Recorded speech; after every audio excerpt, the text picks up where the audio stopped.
My girlfriend wanted me to leave her on holiday, and pay for everything, so she could find herself. Turns out she wanted to find herself in another man's arms. So, here's the deal.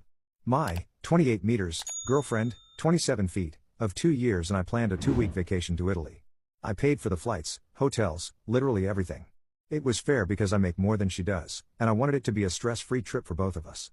Everything was great until the last day when she tells me she wants to stay longer to find herself and think about our relationship without me. She didn't discuss this with me beforehand, and it completely blindsided me.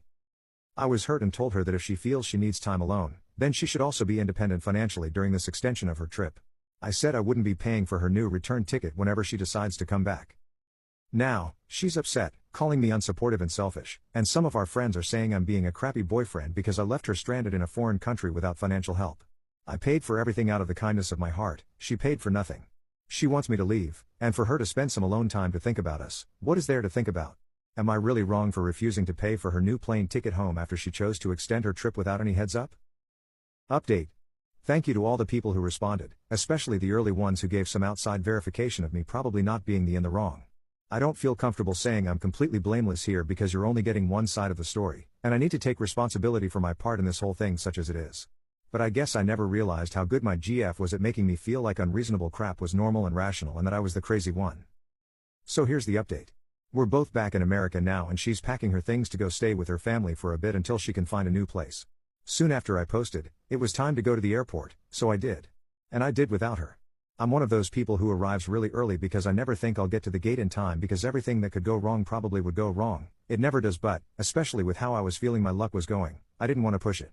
Much like parents who get you to the airport at 4 a.m. for the 1 p.m. flight.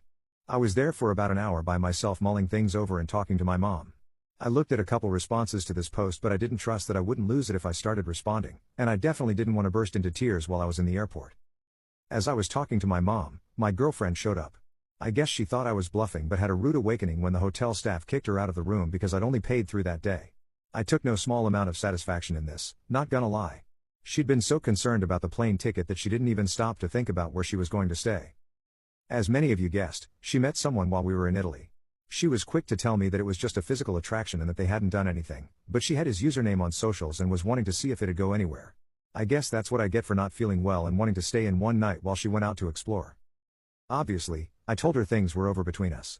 Even though she tried to make it sound like nothing had happened, the fact was that I couldn't feel like I could trust her when she said that, and also that I don't really want to be with someone who feels like it's okay to still keep her options open when she's been in a monogamous relationship for the past 2 years.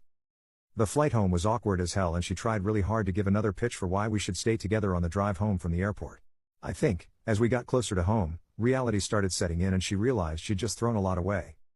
So yeah. I'm jet lagged and physically and emotionally exhausted.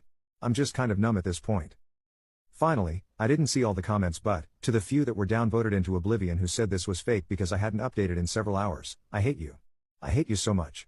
I was looking for reasonable dissenting opinions that might have helped me make sense of this situation and you're accusing me of making this up for random internet points? Believe it or not, my priority was not to tell a bunch of strangers on the internet how my world was falling apart around me. I know it's easy to think that these people aren't real and their struggles are meaningless because screens divide us, but, ironically, you're the asshats.